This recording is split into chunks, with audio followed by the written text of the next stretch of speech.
Em nome do Pai, do Filho e do Espírito Santo. Amém. Amado irmão, amada irmã, é com muita alegria que nós estamos aqui para juntos estudar e meditar o Evangelho que a nossa igreja nos propõe para este 19º domingo do tempo comum do ano C. O Evangelho de hoje se encontra lá em Lucas 12, versículo de 32 até o 48. Algo bem extenso, mas que eu espero poder ajudar você a entender com ele em profundidade. Mas antes de começar, eu queria só falar uma coisa, né? Algumas pessoas me procuraram em outras redes sociais minhas pedindo a minha chave Pix. Para poder, se quiser se ajudar financeiramente, de alguma forma, fazendo alguma doação espontânea. Então, vou anunciar aqui no vídeo uma chave que eu criei especialmente para o canal, tá bom? É uma chave de e-mail jl.galdino, Galdino com L, 22@hotmail.com. Então, você que de alguma forma deseja me ajudar, contribuir com algum valor, será sempre bem-vindo. Se você me ajuda também a custear, comprar livros, comprar material para melhorar ainda a qualidade dos conteúdos aqui do canal. Mas voltando para o Evangelho, por ser um Evangelho muito grande, eu vou fazer o seguinte, eu não vou ler ele todo agora. Eu vou ler uma parte e aí eu vou começando a comentar. Então acompanhe tudo, tá bom? Para você poder entender melhor o contexto. Vai dizer assim, naquele tempo disse Jesus a seus discípulos, não tenhais medo, pequenino rebanho, pois foi do agrado do Pai dar a vós o reino. Vendei vossos bens e dai esmola, fazei bolsas que não se estraguem, um tesouro no céu que não se acabe. Ali o ladrão não chega, nem a traça corrói. Porque onde está o vosso coração, aí estará também o vosso... porque onde está o vosso tesouro, aí estará também o vosso coração. Vou dar uma pausa nesses 3 primeiros versículos. Por incrível que pareça, e muita gente não para refletir isso, o versículo principal desse evangelho é o primeiro. Não tenhais medo, pequenino rebanho, pois foi do agrado do Pai dar a vós o reino. Por que eu estou falando isso? Porque se você observar bem, é como se ele tentasse ter uma tese, que é não ter medo, e ele vai dando algumas consequências. A primeira consequência, por exemplo, trazida, é se desprender de bens materiais. A segunda consequência, né, é a vigilância, que depois é a segunda parte principal do Evangelho. Então, o principal versículo é esse.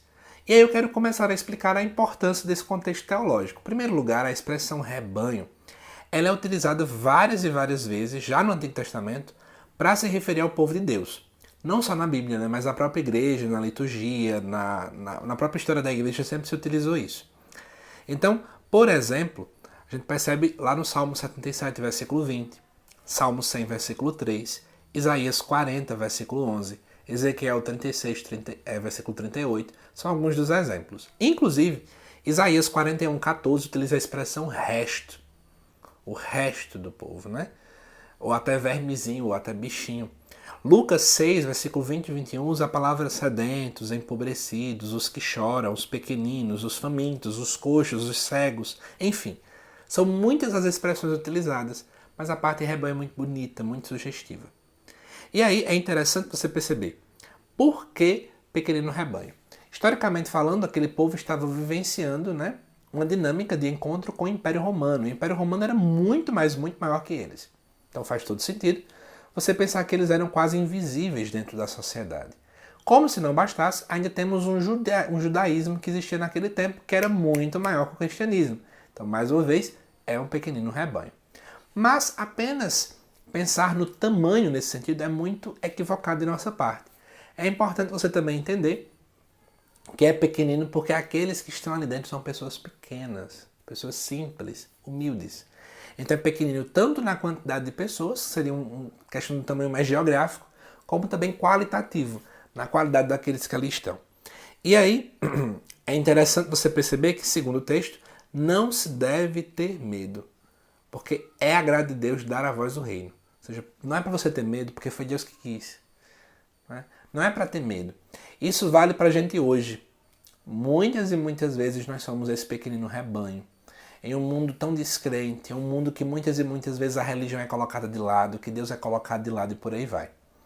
Como se não bastasse, depois ele vai começar agora a mostrar a primeira consequência. A primeira consequência é o que aparece no versículo 33 e 34. Ou seja, vendei os vossos bens e dai esmola. Por que vender os vossos bens? Se você estiver acompanhando, por exemplo, o que foi refletido aqui no canal no último domingo, nós vimos que o acúmulo de bens pode acabar preenchendo tanto o coração que não se tem mais espaço para Deus. Se tem espaço para um egoísmo exagerado. Então o que acontece? Se vende os bens para poder liberar o espaço do coração para que Deus ali habite e preencha tudo. O dar esmolas é um exemplo claro de ajuda aos mais necessitados. Ou seja, é preciso ajudar o próximo. E aí vai dizer, fazei bolsas que não se estraguem, né? Um tesouro no céu que não se acabe. Ali o ladrão não chega, nem a traça corrói. Quando nós colocamos o nosso tesouro, de fato, no céu. E aí ele vai dizer assim, porque onde está o vosso tesouro, aí também está o vosso coração. É interessante, né, pensar na ideia do tesouro. Tesouro, na verdade, na Bíblia, o primeiro sentido eram de coisas preciosas acumuladas que eram para serem conservadas como um grande sinal de segurança. Por isso que esse tesouro era sempre escondido. Porque se eu revelasse para as pessoas, não seria mais um sinal de segurança, né? Porque eu poderia ser assaltado, inclusive. Depois, especialmente na literatura sapiencial, Provérbios 2:4, Sabedoria 7:14, por exemplo, utiliza essa mesma expressão para se referir a realidades espirituais, em contraposição aos bens materiais. Então, o verdadeiro tesouro não são os bens materiais, mas sim uma realidade espiritual. Olha que interessante. Aonde está o nosso tesouro? Se são nos bens materiais, o nosso coração está ali, então ele não vai se preencher de Deus. Né? Então, qual é a nossa maior riqueza? Eu já abro essa expressão de reflexão para você. Aonde está a sua maior riqueza? Nas coisas do alto ou nas coisas aqui da terra? E será que nós estamos com medo porque somos um pequeno rebanho? Que isso sirva de reflexão. Mas, vamos continuar. Depois vai dizer o seguinte no versículo 35. Que vossos rins estejam cingidos e as lâmpadas acesas. É isso que aparece aqui pra gente. Depois ainda, sede como homens que estão esperando o seu Senhor voltar de uma festa de casamento para lhe abrirem imediatamente a porta, logo que ele chegar e bater.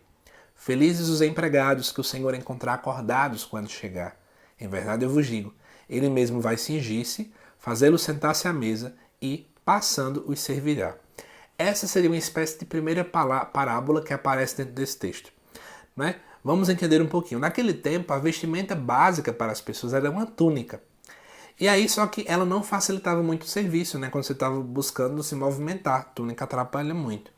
Então, os rins cingidos eram o quê? Né? É você levar a túnica até a cintura e prender ela com o cinto. Porque você levava ela até os rins e prendia ela com o cinto para facilitar o movimento. Então, dessa forma, eu podia trabalhar melhor, viajar melhor. Então, na verdade, usar os rins cingidos é servindo. Não podemos esperar o Senhor de modo passivo, cruzando os braços e, vou deixar o mundo do jeito que está, porque um dia Deus vem e Ele resolve. Não. Eu preciso esperar o Senhor servindo, ajudando, amando, edificando o reino de Deus. E aí, ademais, temos uma outra parábola que aparece aqui pra gente também. Essa parábola são apenas 2 versículos, 39 e 40. Mas ficais certos, se o dono da casa soubesse a hora em que o ladrão iria chegar, não deixaria que arrombasse sua casa. Vocês também ficai preparados, porque o Filho do Homem vai chegar na hora em que menos o esperardes. Ou seja, o Filho do Homem é uma alusão ao Messias, então fiquem sempre preparados para a segunda vinda de Cristo. Um dia ele vai voltar e nós precisamos colocar na nossa cabeça que dos dois ou ele volta, a gente está vivo, ou a gente vai morrer e vai se encontrar com ele logo. A gente não sabe o dia e a hora. Não sabemos. Temos que estar em constante vigilância. O pequenino rebanho, ele precisa se desprender, amar os outros e ao mesmo tempo servir e estar vigilante. Não entenda servir e estar vigilante como coisas desconexas, mas eu preciso estar vigilante e servindo.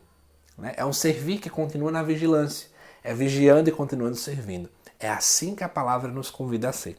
Por fim, Pedro então vai dizer, Senhor, tu contas essas parábolas para nós ou para todos? E o Senhor responde, quem é o administrador fiel e prudente que o Senhor vai colocar à frente do pessoal de sua casa para dar comida a todos na hora certa?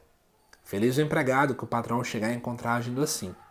Em verdade eu vos digo, o Senhor lhe confiará a administração de todos os seus bens. Veja que é uma fala para os líderes.